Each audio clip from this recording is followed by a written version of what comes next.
Oi, gente, tudo bem? Então, vamos dar início a mais uma conversa interessante sobre sustentabilidade na nossa série especial A Era do Clima, rumo à COP30. A COP30 que vai ser a reunião no âmbito da ONU, né, sob o guarda-chuva da ONU, uma reunião anual climática muito importante, que pela primeira vez vai acontecer aqui no Brasil e pela primeira vez também vai acontecer no âmbito da Amazônia, né? Ela vai ser realizada no contexto amazônico. E hoje, para conversar conosco aqui no Estadão, a gente tem o prazer de receber o Miguel Setas, ele que é CEO da Motiva. Miguel, muito obrigado por ter aceitado o nosso convite, é um prazer tê-lo aqui. Obrigado, Gerac. O prazer é meu. Muito feliz de estar aqui hoje com você e poder falar neste assunto tão atual, não é? Que nos está engajando a todos nesta preparação para a COP. Né? Estamos aqui todos motivados para fazer aqui uma participação bem adequada. Tá certo. Agora, Miguel, assim, é claro que no caso de vocês, né, que tem muito a ver com mobilidade, né, com infraestrutura, né, na questão aí dos trilhos, ou dos aeroportos, ou das rodovias, como que hoje a sustentabilidade está atrelada a tudo isso? Né? Se a gente for olhar aí para o dia a dia da Motiva, como que a sustentabilidade está presente, vamos dizer assim? É realmente algo já prioritário? Sem dúvida. E é interessante, Jacques, porque esta manhã, antes de chegar aqui ao estúdio, tivemos a manhã inteira aquilo que nós chamamos o nosso Comitê de Sustentabilidade, né? E tivemos repassando toda a nossa estratégia, né? Tivemos 2h30, 3 horas, olhando para cada uma das dimensões. 5 dimensões que a gente trabalha de sustentabilidade. A primeira é a redução da nossa pegada ambiental, né? Tipicamente as emissões dos nossos transportes, do consumo de energia elétrica, portanto, redução da pegada ambiental e mitigação do risco climático, né? Como nós sabemos, as emissões hoje de gases que provocam efeito estufa estão atreladas ao aquecimento global e, com isso, uma prevalência cada vez maior de fenómenos climáticos que são muito impactantes para a nossa infraestrutura. Mas, portanto, primeiro pilar, redução da pegada carbónica, da pegada ambiental e redução do risco climático. Segundo pilar, olhar para aquilo que é o nosso impacto social. Ou seja, uma empresa como a nossa, não é? Nós servimos milhões de pessoas diariamente, transportamos 3 milhões de pessoas nos nossos metrôs, temos 2,5 milhões de viaturas nas nossas rodovias, somos o líder de mercado nessa área, temos 40 milhões de passageiros nos aeroportos por ano, portanto, milhões de pessoas que nós servimos. E essas pessoas, elas pertencem a comunidades, não é? Que são servidas por estes meios de transporte. Portanto, um olhar nosso de poder contribuir para uma sociedade cada vez mais equilibrada. Temos um objetivo, através do nosso instituto, de fazer investimentos na ordem dos 750 milhões de reais em projetos sociais até 2035. Tipicamente, fazemos um investimento em projetos sociais na casa dos 75 milhões. Depois, outra dimensão que é da cadeia de valor.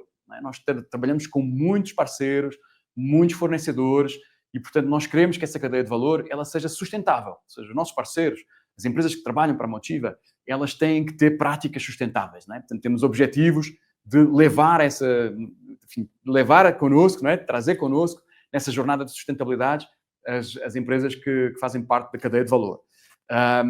E a outra dimensão que nós também valorizamos muito é toda a parte de olhar para as pessoas. Né? E nós chamamos a isso valorizar as pessoas, valorizar o talento que trabalha na empresa. Portanto, temos uma série de objetivos que têm a ver com diversidade, que têm a ver com representatividade daquilo que são os grupos menos representados na sociedade ou que estão na sociedade, mas estão menos nas empresas, não é? Percentagem de mulheres na liderança, percentagem de pessoas não brancas em cargos de liderança e na própria empresa.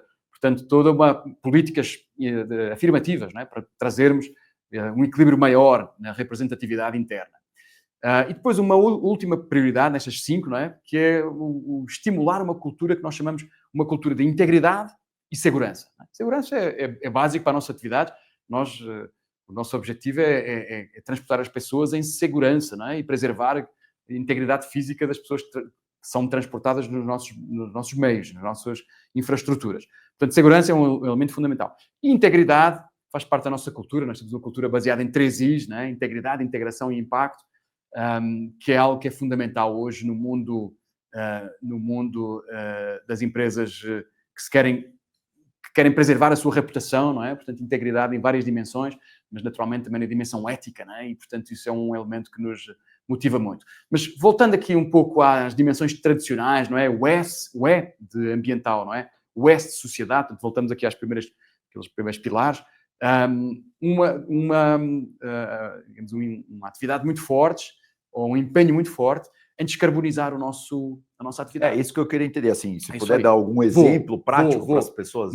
Coisas muito fáceis para as pessoas que estão lá em casa ou que nos estão vendo compreenderem. Primeiro, um dos que é mais fácil de entender, a própria eletrificação das frotas, ou as nossas frotas operacionais, não é? Os nossos guinchos que nós usamos nas estradas, ou os nossos veículos de manutenção, os nossos veículos de apoio.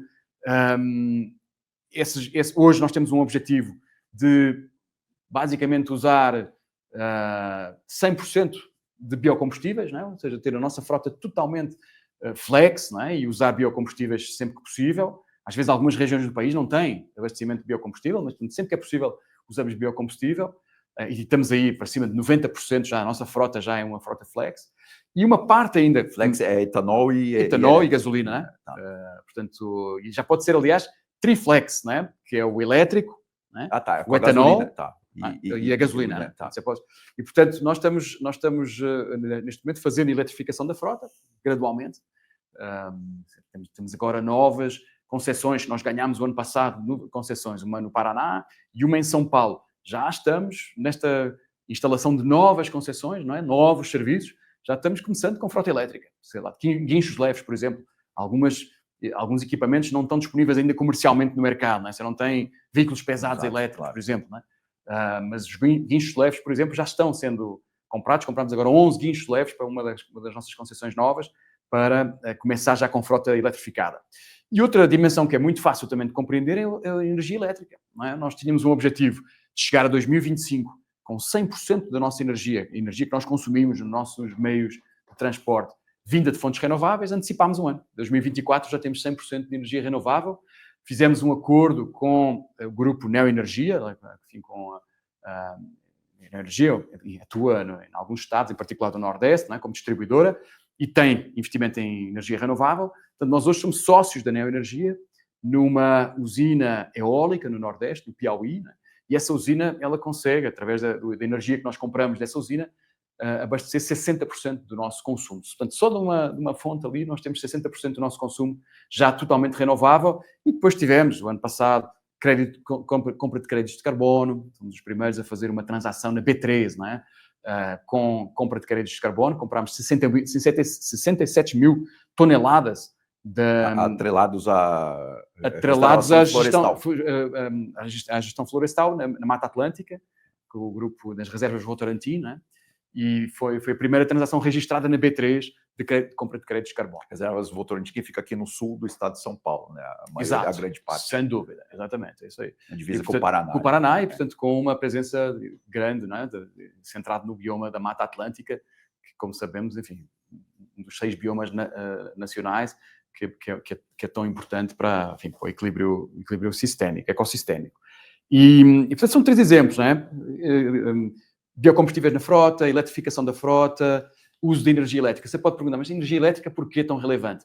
Metrôs e trens, não é? Somos um dos maiores consumidores nacionais, talvez o 35º maior consumidor nacional de energia elétrica, por conta da utilização massiva nas linhas...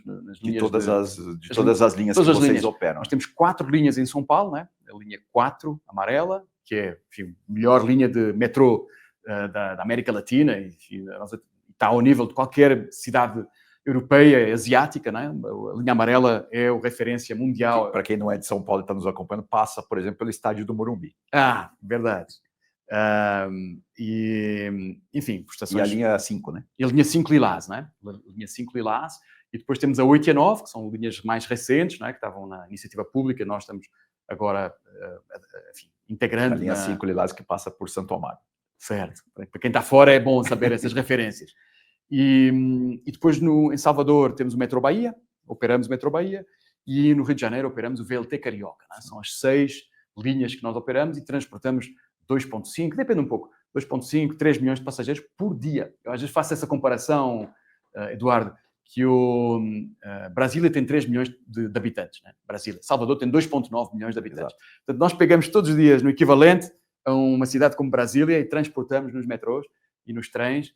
Portanto, uma responsabilidade muito grande, né? São muitas pessoas e são operações massivas, não é? de transporte coletivo muito relevantes para a logística das grandes cidades, como é São Paulo, como é o Rio de Janeiro. E no caso da usina eólica, ela é gerada, a energia que é gerada, ela entra no sistema? Ela entra no sistema e basicamente o que nós temos é que compramos nós temos uma parte dessa energia, não é? Faz a compensação. Exato. Ou seja, não é o eletrão lá do Piauí que chega para o metrô aqui que vem para o metrô aqui em São Paulo. O eletrão é o que está aqui na rede aqui em São Paulo. Mas, portanto, tem um balanço, não é? Tem, digamos, uma gestão enfim, Agora, Miguel, quando você fala da cadeia como um todo, né, de você, quais são as ações, quais são, enfim, os projetos que tem para conseguir trazer toda, porque isso é sempre um desafio, né? Você conseguir mexer com a cadeia toda para todo mundo remar para o mesmo lado. Sem dúvida, até porque uma das partes mais importantes da nossa pegada carbónica é as chamadas emissões do escopo 3. Não é? E o escopo 3 é da cadeia, não é? A cadeia, da parte dos clientes, e aí você não consegue, quer dizer, se a cadeia de valor ela não estiver engajada nessa trajetória de sustentabilidade, você não consegue fazer a descarbonização. E, portanto, tem os mesmos desafios que nós temos. Utilização de frotas com energia renovável, energia elétrica vinda de fontes renováveis, e outra muito importante, que essa aí não tem tanto a ver com energia, que é a própria reciclagem, não é? A utilização de materiais. O asfalto, não é? Como você sabe, tem uma pegada carbónica que ela pode ser mitigada. Né? E a maneira mais fácil de mitigar essa pegada carbónica é a reutilização do asfalto. Né? Ou seja, nós temos hoje em dia já uma capacidade de reutilizar cerca de 25%, 30% do asfalto que nós, utilizamos, e isso tem um poder enorme na redução de emissões. Né? Ou seja, você não tem que estar a gerar novas emissões para produzir novo asfalto, você reutiliza uma parte importante. E estamos alguns projetos, inclusivamente, que já estamos a tentar chegar a próximo de 100% de reutilização. Né? Portanto, esse é Ou seja, o asfalto que é retirado ele volta novamente para ser processado e Exatamente. Você consegue reutilizar aquela matéria, aqueles insumos. Exatamente, sem ter que produzir novamente emissões para produzir novo asfalto. Né? Porque basicamente, essas emissões já foram para a atmosfera, quando aquele asfalto foi produzido, e você vai basicamente reutilizar aquilo que você já tem. Né? Então, portanto, agora, Miguel, diante da COP30, né, no final do ano aqui no Brasil, em Belém do Pará, tem toda essa discussão também até que ponto o setor privado como um todo está, enfim, engajado realmente em fazer ações para o enfrentamento das mudanças climáticas globais. Aí, no caso específico de você, no setor de infraestrutura como um todo, você está percebendo realmente essa vontade ou, enfim, as pessoas realmente engajadas nesse caminho ou ainda é algo muito, muito distante? Pois é, Gerard, nós tivemos uma experiência agora muito, muito marcante, não é?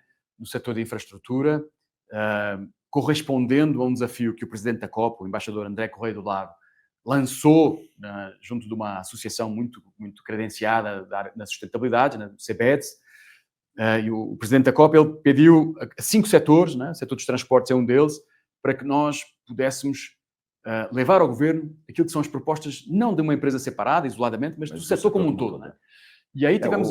Tanto que o embaixador está chamando essa COP da implementação, né? Porque ele quer Exatamente. coisas reais, coisas palpáveis. Exatamente. Sabe? E aí foi muito interessante, porque juntamente com o CBEDS, não é? Portanto, com essa organização que reúne empresas sustentáveis, junto com a instituição que surgiu lá na Eco 90, ou na Rio 92, perfeito, né? Perfeito, uma história já longa, né? Aqui no Brasil, com a CNT, Confederação Nacional do Transporte, portanto, enfim, como você sabe, o presidente da CNT costuma dizer que é a casa do transporte. Portanto, desculpa, é que eu falo Eco 90, mas o certo é Rio 92, então o pessoal do Rio fica bravo quando a gente porque o nome da reunião foi Rio 92. Rio 92, é bom a gente corrigir essas coisas, né? Eu estava comentando, portanto, o Motiva, CBEDS, a CNT e o Observatório, aquilo que chamamos Observatório Nacional de Mobilidade Sustentável, um projeto que nós fizemos em conjunto com o INSPER e que tem, um observatório para acompanhamento do setor de mobilidade no Brasil. Portanto, essas 4 instituições, elas lideraram aquilo que nós chamamos uma coalizão dos transportes, que juntou 50 entidades, portanto, associações setoriais em várias áreas do transporte, transporte rodoviário, transporte ferroviário, aeroportuário, hidroviário, e o que é que me falta? São esses. Você falou, Não, e o transporte urbano, perdão. Urbano, Mobilidade urbana. Mobilidade Portanto, urbana, faltava isso, mesmo. E depois uma iniciativa transversal, que é a infraestrutura de uma forma geral. Não é? E, portanto, nós juntámos 50 empresas e associações para produzir recomendações para o governo brasileiro, para os negociadores, no fundo, para ajudar a formatar o plano clima, não é? Que no fundo, o país vai ter que definir e vai ter que, digamos, sair com diretivas também aprovadas da COP30, e foi um esforço a muitas mãos, portanto, foram estas 50 empresas desses setores que eu comentei, e no dia 12 de maio, nós apresentámos ao embaixador Correia do Lago um relatório completo com recomendações. 3 alavancas fundamentais para fazer essa descarbonização do setor. Não é? O setor hoje do transporte representa 11% das emissões globais, Jarek. Portanto, é um dos grandes emissores, é um dos grandes contribuidores. Bastante. São cerca de 260 milhões de toneladas de CO2 equivalente, 2023, quando esta avaliação foi feita. E, portanto, hoje, nós, com esse trabalho que fizemos, identificámos cerca de 90 iniciativas, mas há 3 alavancas que representam 70% ou mais, 70%, 80% do potencial de redução. Uma é a progressiva alteração do mix de transporte, a matriz de transportes. Nós hoje, no Brasil, ainda temos uma dominância do rodoviário. Né? 55% da carga que é transportada no Brasil é através do modal rodoviário. E, portanto, nesse estudo que nós vimos é que é preciso dar, até 2050, um espaço maior para o ferroviário e para o hidroviário. Né? O Brasil tem uma das maiores redes hidroviárias do mundo. Né? Hidroviária tanto no Rio quanto cabotagem. Né? Cabotagem, no exatamente. Portanto, portanto, o Brasil tem esse potencial enorme de utilização desses modais. E o ferroviário, que também, num país continental como o Brasil, também tem um espaço muito, muito relevante. Aquilo que o estudo mostra é que nós podíamos passar dos 55% de carga transportada por rodoviário para 35%, 40% de carga no modal rodoviário e o resto da matriz de transportes, mais na presença maior do ferroviário e do hidroviário. Portanto, isso tem um impacto grande. Depois, a segunda alavanca, e não estou dizendo por ordem, mas, portanto, das 3, não é? Claro. Biocombustíveis. Uma utilização mais massiva de biocombustíveis, basicamente dobrar, digamos, a utilização de biocombustíveis no país, que também é um potencial enorme que o Brasil tem e tem que aproveitar. E o terceiro, também já falámos aqui hoje, é a eletrificação das frotas. A eletrificação progressiva das frotas, que começa com segmentos específicos. A gente sabe que há alguns tipos de transporte que eles não são facilmente eletrificáveis. Transporte pesado, de longa distância, por exemplo. Transporte rodoviário pesado de longa distância. Difícil de ser... Isso mais por causa dos veículos ou por causa da... Acho que são as duas coisas, mas a própria tecnologia, né? Tá. Você tem que ter baterias muito pesadas para fazer essas longas distâncias, claro. E hoje não há ainda veículos comercialmente acessíveis, não é? Com essa... Mas aí entra depois outra dimensão na eletrificação, que é o chamado Power to X, não é? Power to X, que são as rotas de descarbonização, como é o caso do hidrogênio verde, por exemplo. E aí você pode ter soluções no caso do transporte de longa distância. O hidrogênio verde é uma ótima solução e o Brasil, mais uma vez, pode ter aí um papel internacional determinante, porque tem, como nós sabemos, uma matriz energética muito limpa. 90% da energia produzida no Brasil, chega a 95%, às vezes, há alguns anos, vem de fontes renováveis, né? Água, vento e solar. Portanto, a parte do verde, do hidrogênio, ela está garantida, com um custo barato, ou seja, a energia renovável no Brasil ela é muito competitiva, com o off-taking garantido. O Brasil é um país agro, portanto, precisa de fertilizantes. Amónia é um dos produtos que se produz com hidrogênio, não é? Portanto, você pode armazenar, inclusivamente, hidrogênio sob a forma de amónia, não é? E, portanto, você tem já dentro do país consumidores garantidos para esse produto. Tanto que tem essa discussão de produzir hidrogênio verde para exportação, mas o consumo interno é muito relevante, né? Claro, é muito relevante. E, portanto, eu não acredito nada nesse modelo de exportar hidrogênio verde, né? Você tem que exportar produtos que sejam produzidos com uma pegada carbónica enfim, favorável, não é? E, portanto, o valor do hidrogênio verde ele já vai no produto final, não é? Não é o transporte, porque isso não é eficiente, né? Esse transporte, ele onera muito, não é? Hoje, quando se fazem os estudos de competitividade de hidrogênio verde, esses estudos, obviamente, quando você tem que exportar o hidrogênio, o custo adicional dessa exportação inviabiliza a competitividade do hidrogênio. Então, você tem que ter fontes... a questão da segurança também. E da segurança, exatamente. E, portanto, você tem que ter fontes de consumo locais, que o Brasil tem, portanto, através do agro, né? Portanto, você tem que ter produção competitiva, energia renovável muito abundante, portanto, uma capacidade enorme de ser competitivo na produção de hidrogênio verde e o off-taking garantido. Vem do mercado agrícola, que o país precisa desse insumo, não é? Para a sua agricultura. E, portanto, essa é outra dimensão menos relevante na descarbonização, porque nunca vai ter uma presença tão grande, não é? Portanto, biocombustíveis têm um impacto muito grande, e eletromobilidade também, mas não nos esqueçamos dessas rotas de descarbonização complementares, não é? Como é o caso do hidrogênio verde, a gente mais costuma chamar isso o Power to X, não é? Power to X, que também são complementos. Portanto, essas três dimensões, matriz, eletromobilidade, com os complementos de Power to X e a biocombustíveis, elas podem representar uma descida de cerca de 70% das emissões de 2050. O que é que vai acontecer ao país nos próximos 20 anos, Eduardo? O país está crescendo, como é óbvio, e, portanto, se não fizermos nada, as emissões que hoje estão na casa dos 260 milhões de toneladas, elas vão ultrapassar os 400 milhões de toneladas. Até 2050, crescimento do país, mais transporte, mais rodovias, mais necessidade de transportar mercadorias e pessoas, e, portanto, a economia crescendo e emissões crescem. Portanto, essas medidas, elas são, diria, são mitigadoras desse impacto que o crescimento da economia levará nos próximos anos, e ainda assim temos um resíduo, não é? Nesse estudo mostra que teríamos um residual de cerca de 137 milhões de toneladas ainda que teriam que ser descarbonizadas. Não é? De várias maneiras, pode ser até com créditos de carbono, pode ser, ou com tecnologias que ainda hoje não são comercialmente viáveis e que mais à frente vão fazer esse trabalho. Vão fazer trabalho.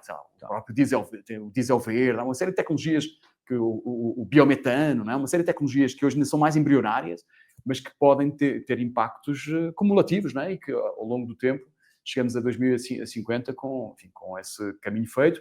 E o que é muito legal nesse estudo, não é? Que isto não é só, digamos, um projeto de viés ambiental, porque é bom para o meio ambiente, é um projeto de viés económico.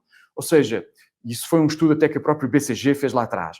O Brasil até 2050, nesta rota de migração para uma economia de baixo carbono, ele pode ser um polo de atração de investimento verde. Né? E o BCG estima entre 2 a 3 trilhões de dólares de investimento em 4 áreas estratégicas para o país. Agricultura sustentável, regenerativa, não é? Aquela agricultura que ela não precisa de derrubar a floresta para poder ser... Que ela usa o próprio solo a favor. Perfeito. E, portanto, você consegue ter, digamos, a floresta, consegue ter a pecuária, consegue ter, digamos, o pasto, a agricultura. Não é?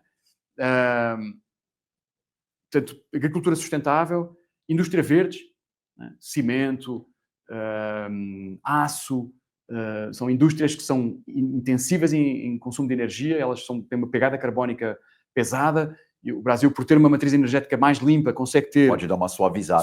Portanto, você hoje em dia já consegue ter, acho que era 11% a menos, não é? O cimento brasileiro, ele já tem uma pegada carbónica melhor do que o cimento e o aço brasileiros, não é?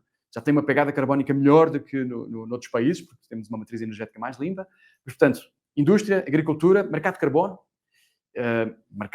com todas o potencial de projetos associados, digamos, a reflorestamento, enfim, a evitar desmatamento, etc. E energia renovável. São as 4 áreas que o BCG mostra, o Boston Consulting Group mostra que o Brasil podia estar atraindo 2 a 3 trilhões de dólares. Desses 2 a 3 trilhões de dólares, 600 bilhões, agora traduzindo para reais, 600 bilhões de reais pode ser em transporte. Né? Até nesse estudo até é um valor um pouquinho mais alto, mas, portanto, o estudo que fizemos agora, mais atualizado, estimou em cerca de 600 bilhões de reais aquilo que pode ser o investimento que o país vai fazer ao longo destes 20 anos. E isso, no caso, para expandir, sei lá, metrô, aeroportos... Para expandir metrô, para fazer redes de carregamento de carro elétrico, para incentivar a fileira industrial na eletromobilidade, nos veículos elétricos, para fazer adaptação de indústria. Portanto, uma série de investimentos que têm que ser feitos, no caso do transporte, que contribuem para uma matriz energética para uma pegada carbónica mais limpa, não é? Mas que são produtivos para a economia. Geram um emprego, geram investimento da economia, geram, no fundo, crescimento. Agora, Miguel, dentro desse contexto, né, claro, a gente tem sempre a discussão da mobilidade urbana, né, ainda mais no Brasil, que a gente tem cidades gigantescas, né, para o padrão global e tal. E aí, quais são os nós que precisam ser desatados para a gente, por exemplo, ter mais metrô em São Paulo, ter mais metrô nas grandes capitais do país? Porque isso, claro, tem a ver com sustentabilidade, tem a ver com o meio ambiente, tem a ver com a qualidade de vida das pessoas, né? São Paulo, muita gente perde horas, né, indo e voltando para o trabalho todo dia. Quais são os nós aí que precisam ser desatados para que isso... Acho que, enfim, essa resposta tem vários prismas, não é? Claro. Desde logo, o planejamento urbano ele tem que ser feito de uma forma coordenada. Não é? Quando você já tem uma cidade como São Paulo, que ela já está expandida, construir transportes urbanos subterrâneos, como é o caso do metrô, com grandes obras públicas, não é? Estamos vendo isso agora aqui numa linha que está sendo feita, a linha laranja, a linha 6, não é? Aqui em São Paulo, são grandes investimentos, são intervenções na urbe, não é? Na metrópole, que são muito estruturantes, não é? E que elas são mais difíceis quando a cidade já está pronta. Não é? Você tem que criar condições de segurança, criar condições de intervenção que elas mantenham a cidade funcionando. E não é? o custo fica mais alto. E o custo fica mais alto. Portanto, o que eu acho que há, efetivamente, nessa colocação que você traz esse assunto, é muito pertinente, é olhar não só para o que já existe, mas para o futuro também. Não é? Ou seja, quando olhamos para aquilo que é a expansão das grandes cidades para os próximos anos, temos que pensar essa expansão de uma forma articulada entre o planejamento urbano, planejamento urbanístico e o planejamento do transporte. Portanto, a rede de transporte ela tem que estar imbricada, ela tem que estar, digamos, integrada nesse planejamento. Não é? Isso é uma dimensão, não é? A dimensão do planejamento. Mas outra dimensão, naturalmente, é do quadro regulatório, das políticas públicas e do quadro regulatório. Não é? Portanto, diferente do segmento de rodovias, onde esse quadro regulatório é um quadro que é supranacional, não é? Ou seja, você tem uma regulação nacional, federal, não é? E tem, naturalmente, também regulação estadual, mas, portanto, você consegue ter uma visão regulatória integrada. Não é? No caso do transporte urbano, é uma regulação muito mais retalhada, é uma regulação Estado a Estado. Não é? Nós temos aqui uma realidade em São Paulo, temos uma realidade noutras cidades do país, e é óbvio que o país não consegue evoluir à mesma velocidade em todas as suas regiões. Não é? Portanto, quando você consegue ter uma visão nacional, integrada, não é? Isso acelera, digamos, uma estabilização de um quadro regulatório que, no fundo, define as regras de investimento, define os incentivos, não é? Coloca, no fundo, a linha dos incentivos não só do setor privado, mas também do interesse público. Não é? O que é que são as iniciativas que fazem sentido para o interesse público? E depois há naturalmente, outra consequência disso, que é, e estamos assistindo isso agora aqui em São Paulo, não é? De uma forma muito presente, que é essa cooperação entre o setor público e o setor privado. As parcerias. As parcerias público-privadas. Muitos destes serviços, não é? De transporte urbano, eles não são, de uma maneira intrínseca, serviços rentáveis. Não é? Porque primeiro tem uma dimensão social. Você não pode cobrar uma tarifa qualquer, não é? Claro. Estes transportes tem que ter um equilíbrio tarifário nestes transportes. São transportes para transportar milhões de pessoas e têm que ser muito acessíveis. Não é? Portanto, a questão tarifária é muito relevante. E como nós comentámos, com investimentos massivos. Não é? Portanto, inevitavelmente vai ter que ser uma parceria, muitos deles. E temos visto aqui há uma série de transportes, aqui o transporte ferroviário aqui em São Paulo, metroviário, enfim, que o Governo de São Paulo tem feito, licitações, etc. Tem que ser PPPs, não é? Alguns deles têm que ser PPPs, porque, pronto, são iniciativas que têm que trazer a iniciativa privada, mas também o poder público, E tem que ter esse, digamos, esse espírito de cooperação, de braço dado, não é? Com uma regulação estável, bem definida, não é? Políticas públicas afirmativas e um ambiente de investimento adequado para que a iniciativa privada possa ajudar a iniciativa pública a fazer esse desenvolvimento. Eu acho que é uma equação com vários ingredientes e nós estamos a ver, efetivamente, muitas oportunidades hoje no Brasil. Quando nós olhamos, assim, em termos assim, macro, Eduardo, para as oportunidades que o Brasil hoje no fundo, disponibiliza, oferece nesse segmento, estamos falando de qualquer coisa como 60, no caso da Motiva, né? Coisas que nos podem interessar, algo como 60 a 70 bilhões de reais de investimento em mobilidade urbana, em metrôs e em trens. E rodovias, qualquer coisa como 100, 120 bilhões. Não é? Portanto, só entre rodovias e metrôs, estamos falando de coisas que nos interessam, para estudar, para ver se faz sentido ou não investir, qualquer coisa como 200 bilhões de reais de investimento nesses segmentos. Só para você ter uma ideia relativa, não é? Nós este ano fizemos, ano passado, 2024, qualquer coisa como 7,4, 7,5 bilhões de reais de investimento em rodovias, em mobilidade urbana e em aeroportos. Não é? Portanto, 7,5, não é? 7,5 é o nosso investimento no ano. Somos hoje, enfim, nas nossas contas, a sexta maior empresa em termos de investimento do Brasil, não é? Há 5 empresas grandes, não é? Que nós conhecemos, Petrobras, Vale. Nós somos a sexta maior em termos de investimento no Brasil. Ano passado, 2024, qualquer coisa como 7,5 bilhões de reais. Portanto, só para ter um pouco a escala, né? Nós estamos olhando para oportunidades na casa dos 200 bilhões. É bastante. Portanto, é uma coisa que pode levar... Ou seja, do lado do poder público está tendo essa oferta. Está tendo essa oferta. Nós vemos na parte de rodovias uma iniciativa federal, tanto federal como em alguns estados, né? O estado de São Paulo claramente, né? Mas no âmbito federal, nós no ano passado ganhámos uma federal e uma estadual. Ganhámos uma concessão estadual aqui em São Paulo e ganhámos uma concessão federal no Paraná, enfim, um conjunto de rodovias que também extensa, não é? E depois este ano ganhámos mais uma também federal no estado de Mato Grosso do Sul, também muito relevante. A BR-163. A BR-163. Ganhámos, era nossa, mas foi reconfirmada e temos agora novos compromissos de investimento, temos agora estamos muito engajados, muito motivados para fazer um investimento estruturante lá. E, Miguel, antes de voltar para a COP, eu tenho mais uma curiosidade. Quando você fala de investimento em rodovias e tal, claro que a gente não pode esquecer das tecnologias hoje que estão disponíveis. Os pedágios sem pessoas, né? Free flow, né? Free flow, exato. E, além disso, por exemplo, a gente fala muito de eletrificação, né? De redes para as pessoas poderem abastecer seus carros elétricos. Isso tudo faz parte desses pacotes de investimento de vocês? Faz parte desses pacotes. A parte da eletromobilidade, ela ainda é muito residual, para ser muito sincero. Ela não tem ainda uma escala nacional, nem tem uma escala... Não tem massa crítica ainda. Inclusivamente, no caso da eletromobilidade, porque os padrões de utilização dos carregadores elétricos, eles são diferentes de você ir diretamente num posto de combustível, não é? Você carrega tipicamente o carro em casa, carrega o carro na empresa, chega à empresa, você bota para carregar, você vai no shopping, você carrega no shopping, você vai, sei lá, no cinema, você carrega no cinema. Portanto, quando vai no shopping, por exemplo, é possível. E, portanto, esses padrões eles são diferentes de consumo. De consumo de eletricidade para mobilidades e consumo de combustível fóssil, não é?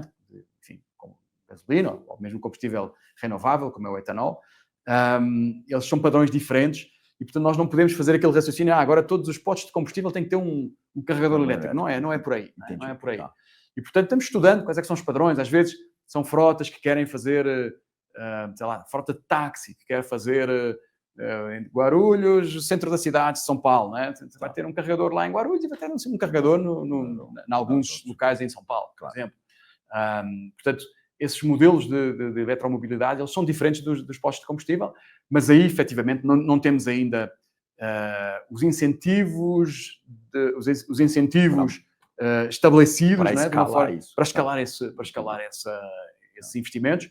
E, portanto, os investimentos que nós temos hoje previstos, fundamentalmente, são investimentos de melhoria da qualidade do nosso serviço, com duplicação de rodovias, com recapeamento, em alguns casos, para fazer, digamos, manutenção, com alargamento de vias, enfim, com todo um conjunto de investimentos necessários para prestar um serviço cada vez melhor. Agora, os meios de pagamento, esses sim, já fazem parte dessa expansão.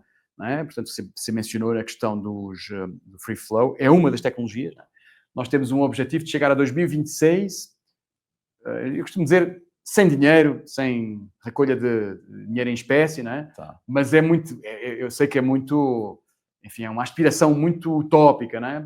É capaz de haver há sempre alguém que não tem cartão, que não tem celular, que não tem tag, não tem Pix, tem que pagar com dinheiro. Ok, vai pagar com dinheiro, mas é um residual, né? Isto já está diminuindo muito, e o objetivo é chegar a 2026 com um residual mínimo, né? Em que os mecanismos de pagamento digitais e automáticos, semi-automáticos, né? O tag, o free flow pode ser identificado com a placa, não é? Pode identificar a placa do seu veículo, o próprio cartão, que nós chamamos de semi-automático, não é? Você usa aproxima o cartão, pronto, não é automático, mas é semi-automático. Portanto, nós estamos projetando chegar a 2026 com 100% de pagamentos com esses mecanismos, mais fluidez, mais segurança. A maior parte dos acidentes que nós temos com pessoas... É no pedágio. As pessoas saem da cabine para dar o atendimento a alguém que está parado na estrada, etc., que precisa de uma informação, vem um carro por trás e acaba atropelando. Coisas assim desse... Ou simples torcer do pé, quando o cara desce da cabine, não é? Torceu o pé na escada e tal. Portanto, tirar os pedágios da rodovia é uma medida para nós que ela é quase higiênica no sentido de preservar vidas. Não é? Preservar vidas. Para nós tirar as pessoas de uma zona, daquela região de risco, não é? A maior parte dos nossos acidentes são aí, não é?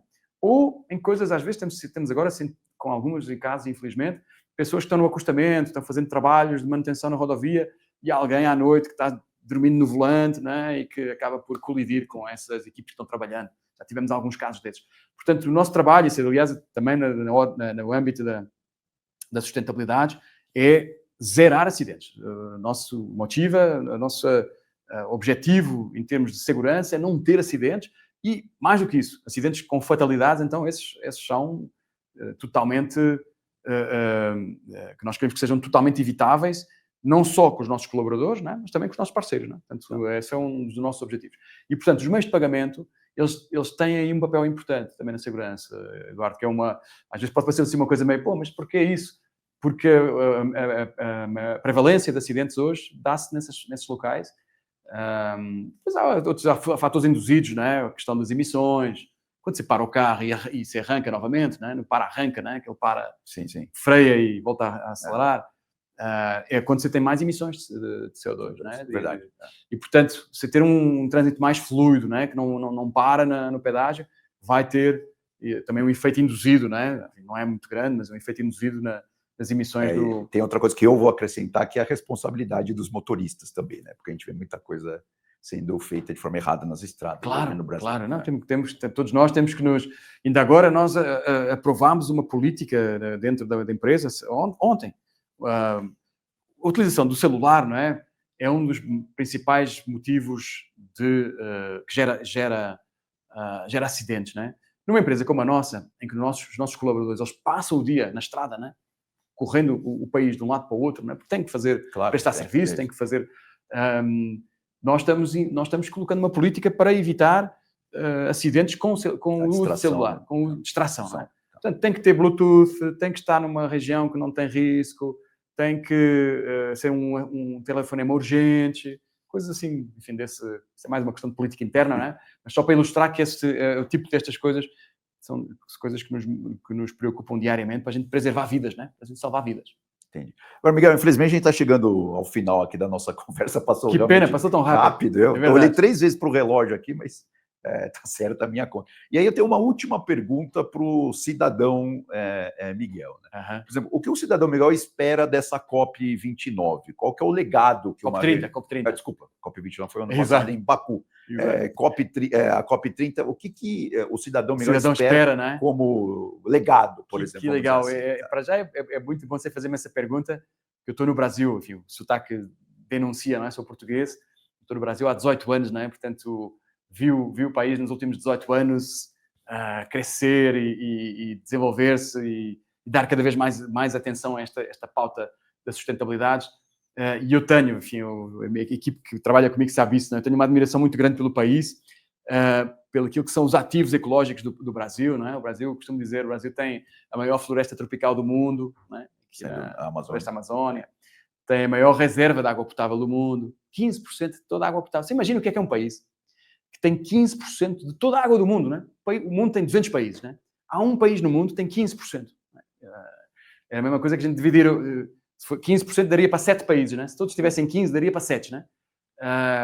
E, portanto, imagina o que é um país que tem 15. Um país que tem 20% da biodiversidade mundial. Um país no mundo, né, tem 20% da biodiversidade mundial. Seria, para fazer a mesma conta, que seriam 5 países, se fossem iguais ao Brasil, seria 5 países, né? Teriam a biodiversidade mundial, se fossem iguais ao Brasil.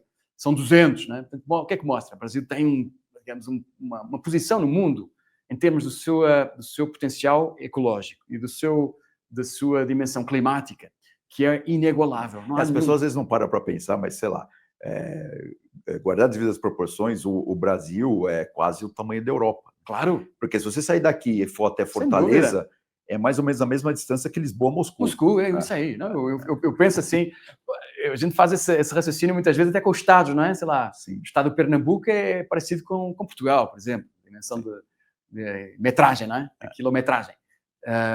Portanto, é efetivamente isso. O Brasil tem 8 milhões de quilómetros quadrados, não é? Portanto, é um continente. Sim.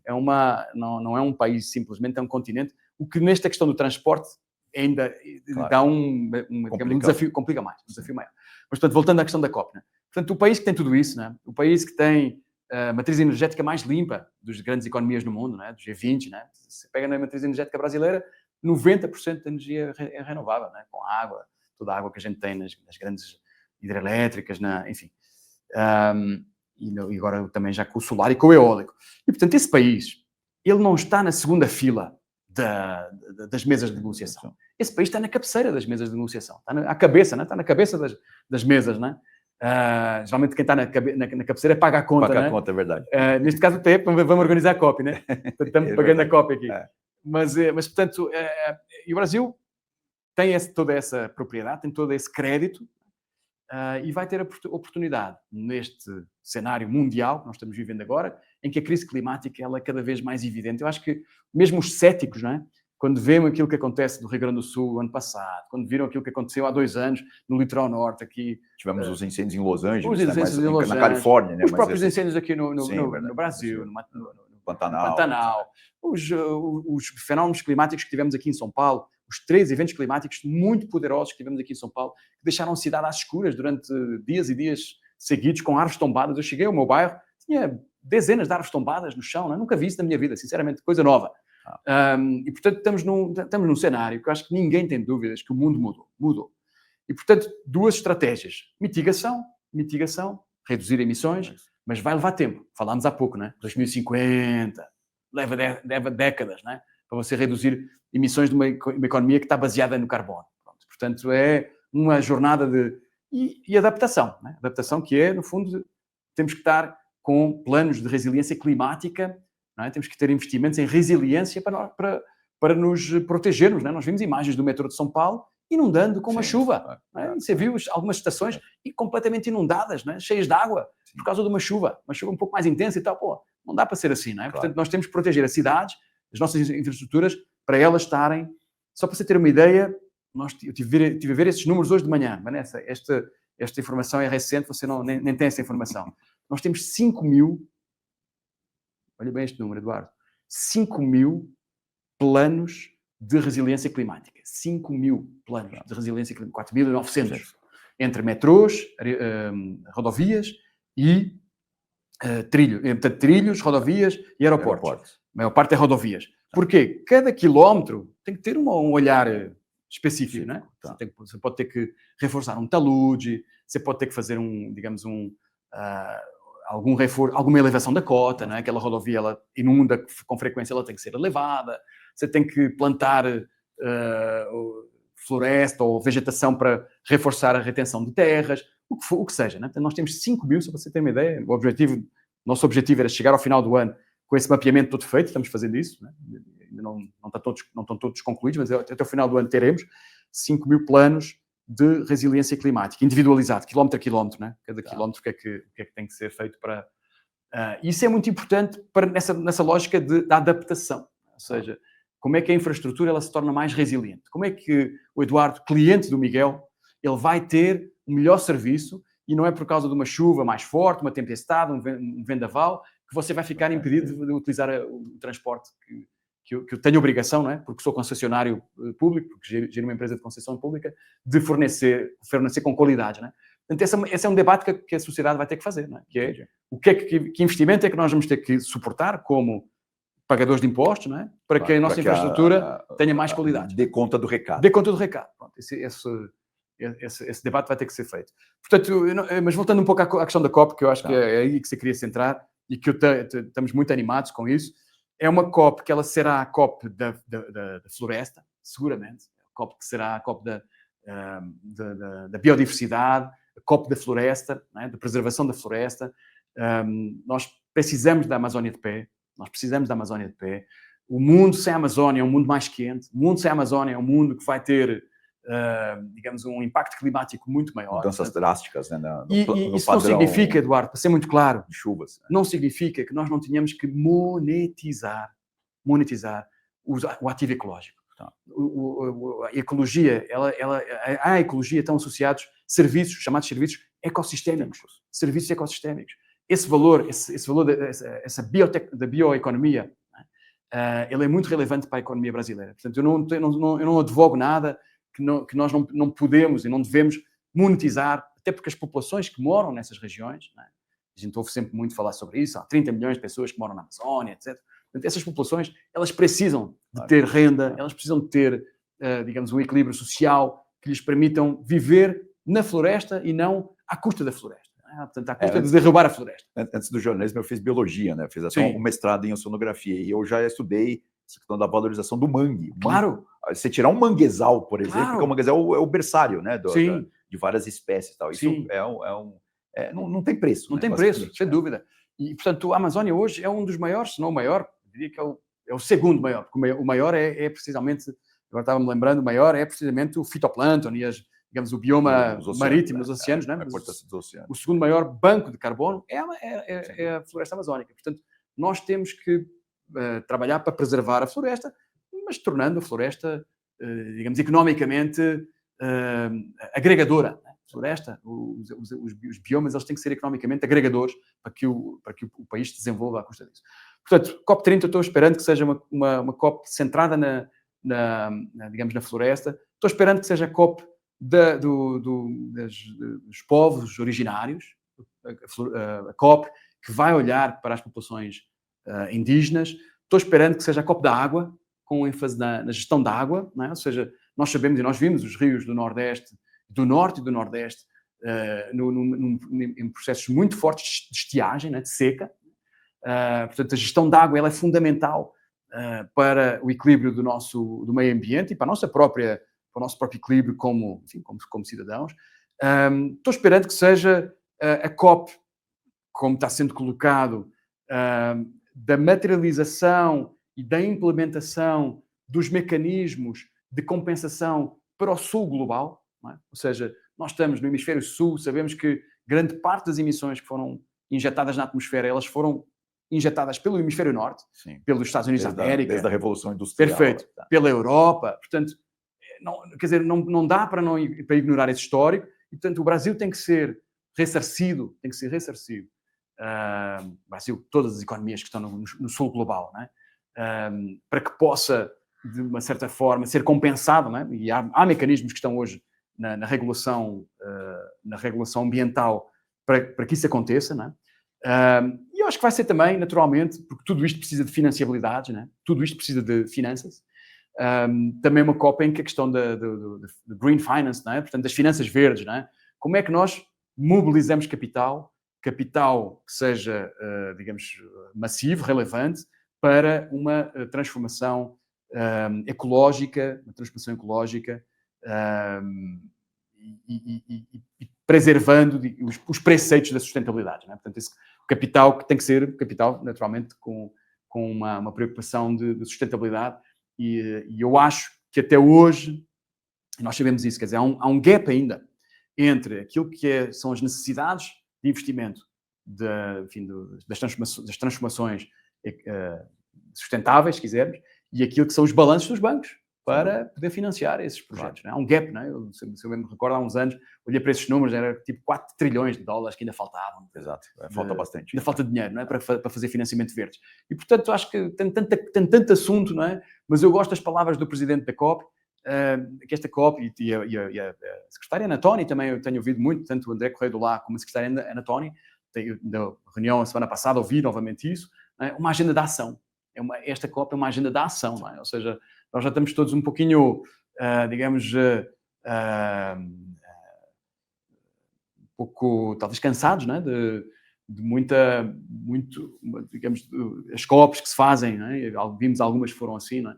Mais de declarações de intenção, não é? E de pouco compromisso, não é? Portanto, acho que estamos aqui numa oportunidade única, sediados aqui em Belém do Pará, de fazer uma COP muito impactante, não é?